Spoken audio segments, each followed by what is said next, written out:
Good morning friends, Ram Ram, જય શ્રી કૃષ્ણ. કેમ છો બધા? મજામાં? સ્વાગત છે તમારું આપના આજના નવા વ્લોગની અંદર. આજે બ્રાઇડને રેડી કરવાના છે, તો 5 વાગે ઉઠી ગયા છીએ અને નાહી ધોઈ ફ્રેશ થઈ રેડી થઈ ગયા છીએ.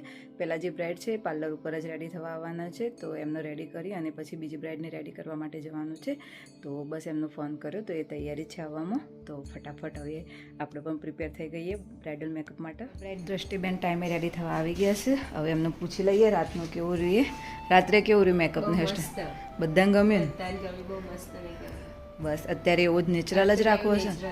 ઓકે, તો હવે સ્ટાર્ટ કરીએ છીએ. સૌથી પહેલાં દ્રષ્ટિબેનનો મેકઅપ પૂરો કરી લઈએ. જીનલ હજુ આવી નહીં, એ આવવાની તૈયારીમાં જ છે. તો સૌથી પહેલાં મેકઅપનું પૂરું કરીએ અને પછી હેરસ્ટાઈલનું કરીશું. હેરસ્ટાઈલમાં કઈ રીતે રાખવી છે? બંધમાં અંબોડામાં જ? ઓકે.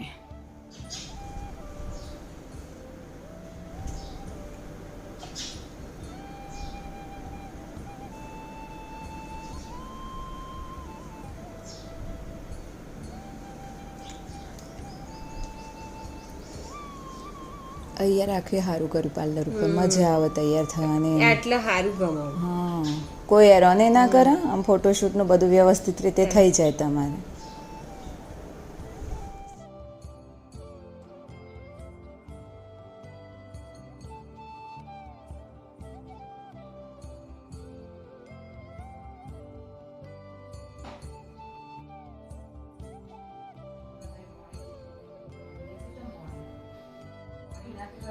બોડીની અંદર ડિહાઇડ્રેશન થઈ જાય, એટલે હોઠ ફાટ, ગરમીના તમે આમ ચાટ કરો ને એટલે વધારે ફાટે.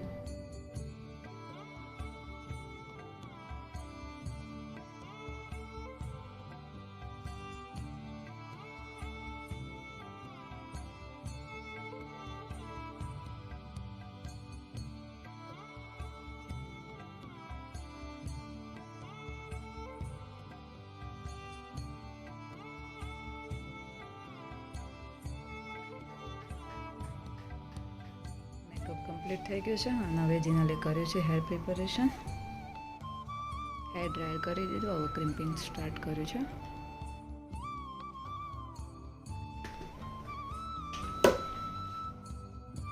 પાર્લર પરથી મોર્નિંગ વ્યૂ. 7:30 જ થયા છે પણ તોય તડકો ખૂબ લાગી રહ્યો છે.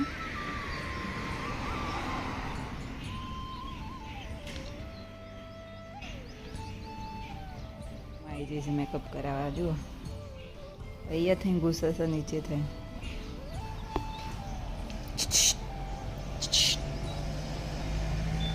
આખો દિવસ આપણા ખેતરમાં જ રહ્યો.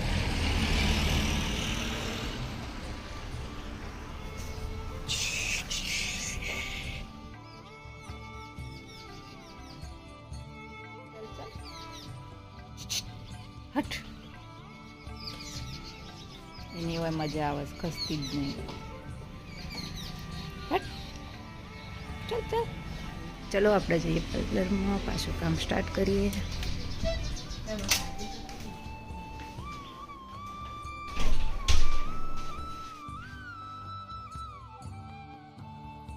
યાર પટલી છે, ઘાઘરો ભારે છે, એવાના કરતી કમર તો દેખાતી જ નહીં.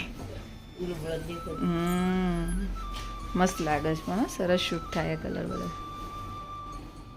આ છે આપણો ફાઇનલ લુક બ્રાઇડલનો. મેકઅપ, હેરસ્ટાઈલ ઓલમોસ્ટ બધું જ ખતમ થઈ ગયું છે. બ્રાઇડલને રેડી કરી દીધા છે, એ ફોટોશૂટ કરી રહ્યા છે ને હવે આપણે જઈ રહ્યા છીએ બીજા ઓર્ડરમાં, બીજી બ્રાઇડને રેડી કરવા માટે. નીકળીએ છીએ બીજા બ્રાઇડને રેડી કરવા માટે. જીનલનો પણ આજ ગામમાં મેરેજ છે, તો જીનલને પાછું જવાનું છે મેરેજમાં. તો અહીંયા રેડી કરીને પછી રિટર્ન આવશું. આમ તો જીનલ ઘરે જશે, પાછી સાંજે આવશે. ઓર્ડર હતો અત્યારે બપોરે એનું મેરેજ છે, તો એ નહીં રહ્યા પાર્લર ઉપર.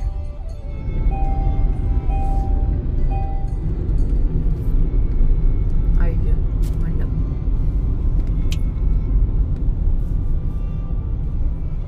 હા, 1 કલાક.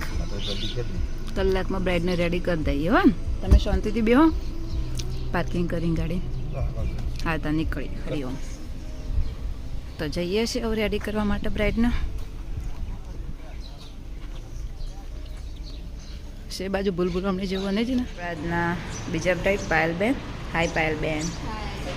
તો આપણે મેકઅપમાં કઈ રીતે રાખવું છે? નેચરલ જ રાખવું છે કે થોડું હેવી લુક? નેચરલ જ ને? ઓકે. અને હેરસ્ટાઈલની અંદર બંધમાં રાખવી છે, ચોટલો રાખવો છે કે કઈ રીતે કરવું છે? ગરમીમાં તમને કમ્ફર્ટેબલ રહે રીતે બંધ જ રાખવું છે ને? બ્રાઇડલ બંધ જ? ઓકે. તો હવે મેકઅપનું સ્ટાર્ટ કરી રહ્યા છીએ અને જોડે જોડે જેનલે ક્રિમ્પિંગ પણ સ્ટાર્ટ કરી દીધું છે.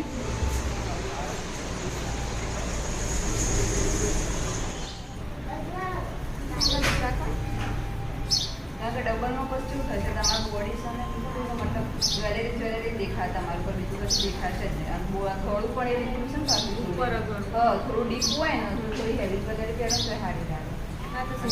હેવી જ્વેલરી પહેરશો પછી કઈ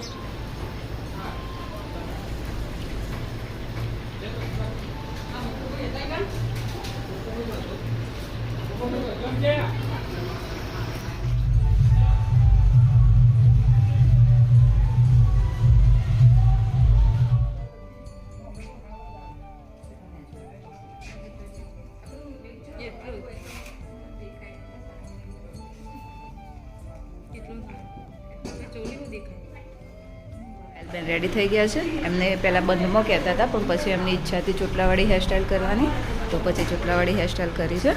પરફેક્ટ છે ને બધું બરાબર ને? ગમ્યું ને? Thank you. ઓર્ડર પૂરો કરીને હવે ઘરે જઈએ છીએ. થોડું ઝડપી પાર્લર ઉપર પહોંચવું પડશે કેમ કે જીનલને સ્ટ્રેટનિંગ કરવાનું છે અને એની બેનને સ્ટ્રેટનિંગ કરવાનું છે. એમ બેન તો ઘરે આવીને બેઠી છે, એમને લગ્નમાં જવાનું છે. 5 મિનિટમાં ઘેર આવી જશે. મમ્મી ને મિશુબે બેઠો છે. સ્ટ્રેટનિંગ કરીને હવે એમના ઘરે જતા રહ્યા. હું એ જઉં છું નીચે, ઘરે કામ કરવાનું બધું બાકી છે તો નીચે જઈએ. અને જમવાનો ટાઈમ થઈ ગયો છે, 12 વાગ્યા પછી બાકી લીધી છે તો 12 વાગ્યા પાછા બીજા કસ્ટમરે આવી જશે. અને એકલી છું તો એકલીને જ અટેન્ડ કરવાનું છે. શું કપડાં મશીનમાં નાખી દીધા ને, હવે કચરા પોતું કરવું છે તો કચરા પોતું કરી દઉં. પૂરું કરી અને પાછી જઈશું સલૂનમાં. કસ્ટમર પણ આવી ગયા છે. કામ પૂરું કરીને સલૂનમાં આવ્યા પછી એક બધી અપોઇન્ટમેન્ટો પૂરી કરી. અત્યારે વાગી ગયા છે 4. એકલી જ હતી તો ધીમે ધીમે બધી અપોઇન્ટમેન્ટો પૂરી કરી. અને બેબી શાવરવાળા પણ આવી ગયા છે નેલ એક્સટેન્શન માટે. સ્ટાર્ટ કરી દીધું છે, નેલ્સની એપ્લિકેશન કરી દીધું છે. હવે બેબી શાવરની પેટર્નની જે કરવાની છે એ કરીશું આગળ. ફાઇનલી બેબી શાવરના જે નેલ એક્સટેન્શન કરવાના હતા એ થઈ ગયા છે. 5:30 થયા છે અને ફેશિયલ વેક્સ અને જે આઈબ્રોની અપોઇન્ટમેન્ટ હતી એ પૂરી કરી દીધી છે. 6 વાગે રેડી થવાવાળા આવવાના છે તો અડધો કલાકનો વચ્ચે બ્રેક છે. કોઈ એકાદું તો આવી જ જશે આઈબ્રોવાળું વચ્ચે, પણ તો બી થોડો નીચે ઓટો મારી આવીએ, ફ્રેશ થઈ જઈએ, થોડું વાતાવરણ બદલાઈ જાય મતલબ તો જઈએ નીચે. વાળા બધા આવી ગયા છે, લેટ પણ થઈ ગયું છે અને જીનલ પણ હાજર નથી તો ફટાફટ સ્પીડમાં રેડી પણ કરી દીધા છે. 1 જણને રેડી કરી દીધા છે, હવે 2 જણને રેડી કરવાનું બાકી છે. બરાબર છે, મેકઅપનું બધું પરફેક્ટ? 2 જોડ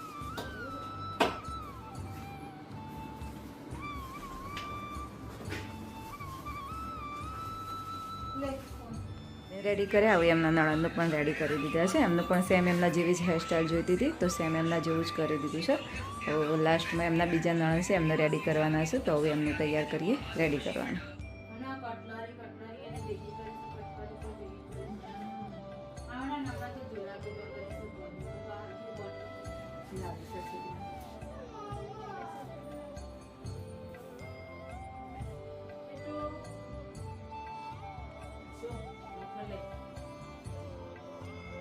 ને જોદી મુ નાખો ને ત્યાં સુધી, હો? ઓકે.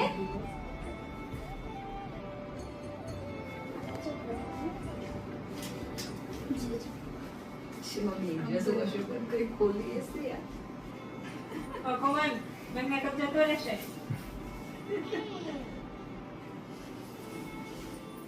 પપ્પો બંધ રાખજો, ખોલતી નહીં. બધા રેડી થઈ ગયા છે. પરફેક્શન મેકઅપનું બધું ઓકે. ગમ્યું ને? બસ તાર તો હવા વહેલા આવી જજો ટાઈમે, હો ને તો લેટ ના થાય. ચલો મળીએ સવારે. બાય. ટાટા. એ ડબ્બો ટાટા. હા મેકઅપ કરવા આવવા છે તાર? હા કરવાનો છે ને? કેટલા વાગે આવીશ તું? 5 વાગે આવીશ તા મમ્મી જોડે? હા ઉઠી જાય ને? હા શરમાઈ જાય. 9:30 થયા છે અત્યારે અને જમવાનું બાકી છે અને બધાને જ રેડી કરી દીધા છે. હવે અત્યારનું સલૂનનું જે કામ હતું અપોઇન્ટમેન્ટનું એ બધું પૂરું થયું છે. હવે નીચે જઈશું અને જમી લઈશું શાંતિથી, પછી સૂઈ જશું. સવારે 5 વાગે પાછા લોકો બધા રેડી થવા આવવાના છે તો એમને રેડી કરવાના છે તો વહેલું સવારે ઉઠવું પડશે. અને બધાને તો રેડી કર્યા પણ આપણે પોતે સરખા થવાનો બિલકુલ ટાઈમ નહીં મળ્યો, 1 સેકન્ડનો એ.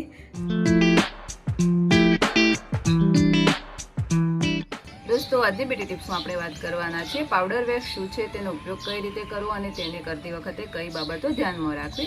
પાવડર વેક્સ એ જે હેન્ડ, લેગ અને અંડરઆર્મ્સ જેવા એરિયામાં વેક્સ કરવા માટે ઉપયોગ થતું હોય છે. તે પાવડર ફોર્મની અંદર આવે છે.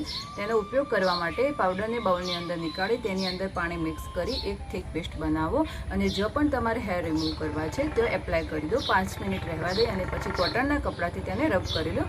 જે તમારે અનિચ્છનીય હેર છે તે રિમૂવ થઈ જશે. પાવડર વેક્સ કરતી વખતે બહુ ધ્યાન રાખવું પડતું હોય છે. તે થોડું રિસ્કી પણ રહે છે. જો તમારી સ્કિન સેન્સિટિવ હોય તો પેચ ટેસ્ટ જરૂરથી કરવું અને જ્યારે પણ તમે પાવડર વેક્સ કરો ત્યારે ઓવર પ્રોસેસિંગ ના થઈ જાય તે પણ ધ્યાન રાખવું. જો વધારે ટાઈમિંગ રહી જશે તો પણ તમારી સ્કિન બંધ થઈ જશે. અને પાવડર વેક્સ કર્યા પછી એલોવેરા જેલ એપ્લાય કરી દેવી અને 24 કલાક સુધી જો પણ તમે પાવડર વેક્સ કર્યું હોય તો હાર્ડ સ્ક્રબ કે તેનો ઉપયોગ ન કરવો. અને બેસ્ટ પાવડર વેક્સની વાત કરીએ તો હર્બલ કંપનીનો જે આવે છે તે બેસ્ટ રહે છે. તેની લિંક હું તમને ડિસ્ક્રિપ્શનમાં આપી દઈશ.